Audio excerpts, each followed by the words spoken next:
Yeah. I am live. Excellent. Right. Okay, guys, I'll wait for you to roll in. If this is your first time to my channel, welcome. I like to teach stuff on here that hopefully is going to end up being something useful that you integrate into your playing. Today's lesson is all about strumming songs on guitar, strumming secrets, if you will. I have the key to changing chords cleanly in this lesson today. I'm going to give you a couple of really useful tips. So yeah, the basics of strumming, we're going to get into that foundation stuff that you really need to know. I'm going to keep this simple. I'm going to do one exercise with this, and I'm going to explain a few things anyhow. So if you're having problems strumming, then hopefully this will help you alleviate that. First things first, we want to think about how we use the pick. Now, you can strum with your fingers, you can strum with the pick, but the thing is today I'm going to be strumming with the pick. And when we strum with the pick, we want to make sure that you aren't too stiff with the pick in your hand. So this is, like I said, this is strumming basics. This is a primer. And if I just pull the camera down here, what you want to do is you want to make sure that the angle of the pick goes with the lie of the strings. So you can see, I almost think of it as buttering toast. So if you are strumming and you're too stiff with your pick perpendicular like that, you want a bit of an angle on it. And this comes from looseness of the wrist. You've got to have a loose wrist. But you strum up and down like that. Now this, with my fingers over here, this is what I call a scratch chord. And you can hear, I call it a scratch chord because it gives me this scratchy sound. Now, believe it or not, when I'm strumming up and down there like that, that pick is following that angle. And it's basically a kind of an idea of friction idea, really, because if you go down, and if I keep that pick at that angle and try and come up, I'm going to snag on the strings. So basically, it's about rolling with it. You roll with the strings. So that's the first thing we're going to talk about here. But the next thing that I want to talk about is how to count. Now, most strumming that you're going to come across is going to be in eighth note rhythms. If you don't know what eighth note rhythms are, you might know them as quavers. That's the English. I prefer to think of things in the numeric divisions because that's how drummers explain rhythm, and they're the masters of rhythm. So, you know, you want to be making sure that you're kind of using the same language, and then maybe you can use that when you join a band or do jam with people or something. So, okay, I've got my lockdown hair growing here. So what we're going to do is we're going to look at these eighth notes, and essentially most music that you're going to play is going to be in the count of 4. 1, 2, 3, 4. If you haven't seen another video, there's another video somewhere up here that I'll post, and that's about the rhythmic divisions themselves, how to understand them, how to count them, and importantly, where the pick lands on each beat as well. So if we count 1, 2, 3, 4, what we have is we have another value in between. So we get 1 and 2 and 3 and 4 and I've done a little graph here just to show you a little kind of diagram on here, and you can see here what I've done is I've done 4 beats, and I've added the extra notes that you might need to get there. Now, just to explain on this, that what we get is we get a down beat stroke, a down strum on 1, 2, 3, and 4. And then the most obvious thing is to just use an upstroke on the and. Now, that's probably as far as most people go with thinking about this. And if I'd encourage you to just sit and do this with a scratch chord and get that feeling of 1 and 2 and 3 and 4. And what you can do is you can count it, or you can say it as strums. So you can go down, up, down, up, down, up, down, up. But as long as you keep it even, then that's great. But there is a problem with this. if I keep going like this, and I said to you, I'm going to distract you for a minute, and I'm going to ask you, what color is the sky? You've lost where the count is. And when you lose where the count is, then you get lost in where you change your chords and everything else like this.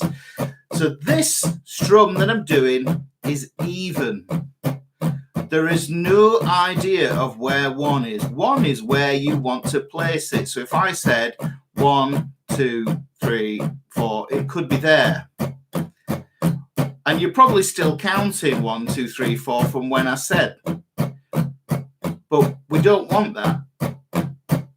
What we want to have is a well-defined 1.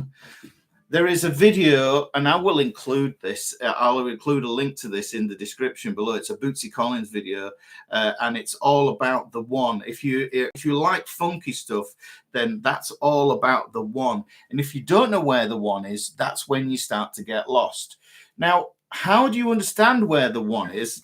Well, it's a curious phenomenon, if you will.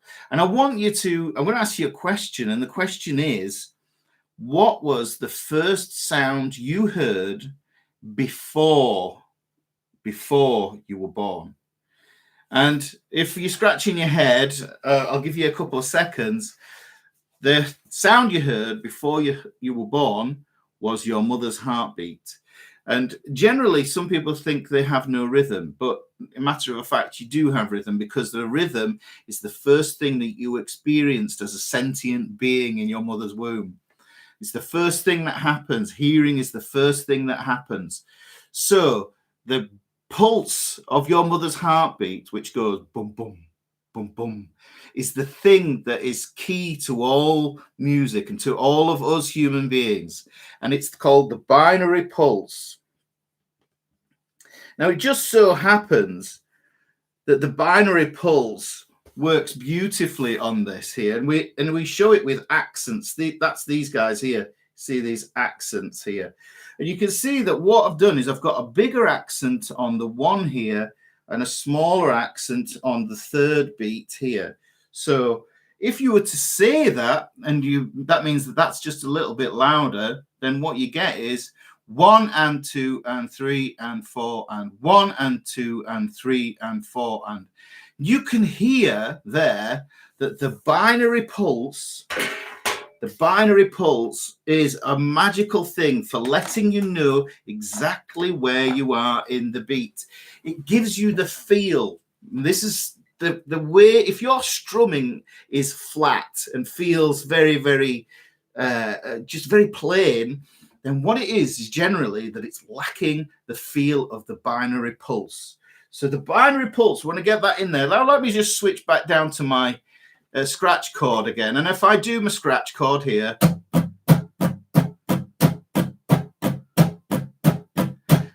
now I'm trying to keep this as even as I possibly can. There's no binary pulse. But as soon as I put a binary pulse in on this, 1 and 2 and 3 and 4 and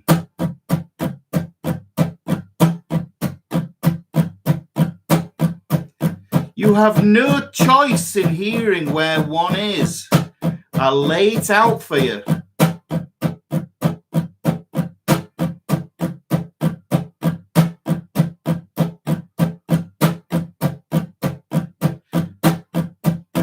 Now, that's pretty cool, isn't it? I always think to myself that the easiest chord to play is an E minor because it only uses 2 fingers. If I take that binary pulse that I have there with this 8th note strum, this is 1 and 2 and 3 and 4. And if you get lost in the counting, switch it to being down, up, down, up, down, up, down, up. And if you just mix that up, then what you'll find is that you can use either way of understanding it to help you, right? So I'll put that in there. So on an E minor, here I go. 1 and 2 and 3 and 4.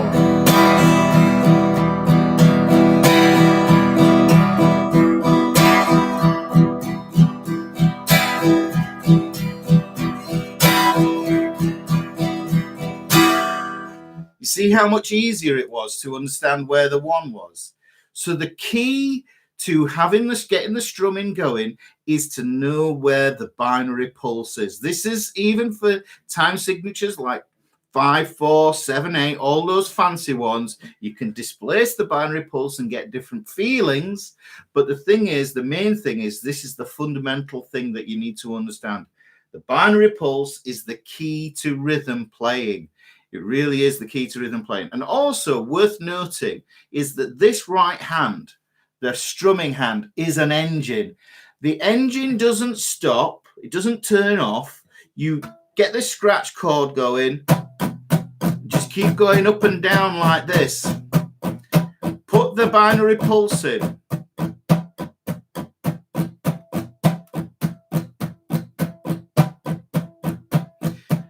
Do this for hours.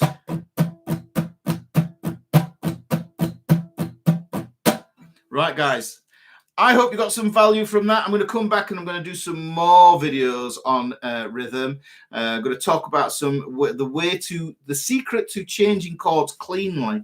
That one's going to come up. So make sure you subscribe, hit that notification bell, drop a comment below if you got some value from this video, and drop a like. Make sure you drop that like, bang them likes now.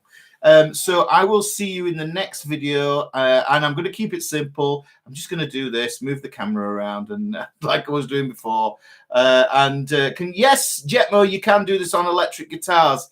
Rhythm is rhythm. It's exactly the same thing. So yes, you can do it on electric guitars as well. Okay, guys, take care.